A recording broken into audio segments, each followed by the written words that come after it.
L'objectif principal de ce projet est de renforcer l'accès à l'eau potable dans les zones urbaines et périurbaines de la capitale. En effet, le Tchad s'est fixé un ambitieux but, atteindre 80% de couverture en eau potable à l'horizon 2030. Ce projet s'inscrit donc dans une stratégie nationale visant à répondre aux besoins croissants de la population tout en optimisant la performance des infrastructures existantes. Avec la croissance démographique rapide et l'urbanisation accélérée de la ville, la question de l'eau devient un enjeu majeur pour garantir le bien-être de la population. La réhabilitation et l'extension du système d'adduction d'eau potable visent non seulement à augmenter la capacité de distribution, mais aussi à améliorer la qualité du service en réduisant notamment les privations en eau potable pendant les pics de chaleur, moment où les besoins en eau croissent de façon exponentielle. Ce projet de réhabilitation d'un coût global de 65 550 000 € bénéficie d'un soutien financier conjoint.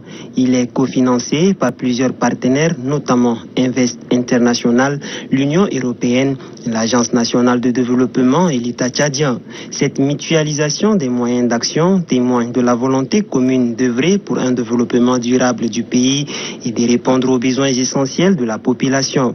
Au cours de la cérémonie, plusieurs représentants des partenaires financiers et institutionnels ont pris la parole pour exprimer leur engagement et leur satisfaction de voir ce projet démarrer. Le représentant du Royaume des Pays-Bas au Tchad, la représentante de l'Union européenne et l'ambassadeur de France au Tchad ont souligné l'importance de cette collaboration dans le cadre des objectifs globaux de développement durable. De son côté, le ministre de l'eau, Passalé Kanabé Marcellin, a salué cette coopération fructueuse entre le Tchad et ses partenaires, rappelant que l'accès à l'eau potable est un droit fondamental pour chaque citoyen.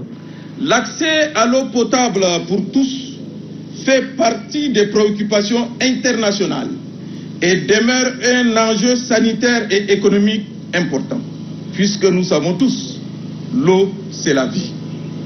Il sied de mentionner que ce projet est un bel exemple de coopération multilatérale et illustre bel et bien la dynamique et la vitalité de notre politique de coopération internationale, mais aussi les liens séculiers qui existent entre notre pays et les différents partenaires que je viens de citer si haut. Après les discours des différents intervenants, le Premier ministre chef du gouvernement, Alama Yalina, accompagné des officiels présents, a procédé à la pose de la première pierre, symbole du lancement officiel de travaux. Ce geste marque la concrétisation de ce projet. La cérémonie a été suivie d'une visite guidée des sites où le nouveau réseau d'adduction sera implanté.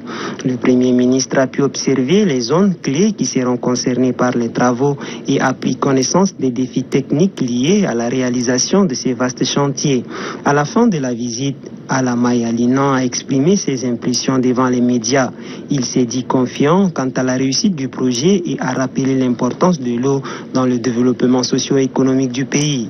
Je me réjouis très sincèrement de l'excellence de cette coopération très fructueuse pour le Tchad et pour le peuple tchadien. C'est cette cérémonie qu'on vient de prendre part, à laquelle on vient de prendre part, va dans la droite ligne du projet de société du président de la République, chef de l'État, projet à base duquel il a été élu par le peuple tchadien. Cette cérémonie que j'ai l'honneur de le représenter, comme je l'ai dit, entre vraiment dans la droite ligne de son programme politique. Et au passage, je voudrais donc remercier une fois de plus les partenaires sérieux qui sont les Pays-Bas, l'Union européenne, la République française, qui nous ont toujours accompagnés et qui continuent de nous accompagner. Nous pensons qu'après Djamena et ses environs, les travaux ne vont pas s'arrêter là. Nous avons l'ambition de couvrir l'ensemble du pays, l'eau potable. Dans les interventions qui sont passées, nous avons dit que l'eau, c'est la vie. Effectivement, sans l'eau, il n'y a pas de vie. Ce projet de réhabilitation et d'extension de l'adduction d'eau potable de N'Djamena constitue une avancée majeure pour l'amélioration des conditions de vie des populations de la capitale et de ses environs. Il représente également un modèle de coopération réussi entre le Tchad et ses partenaires internationaux pour un développement durable au Tchad.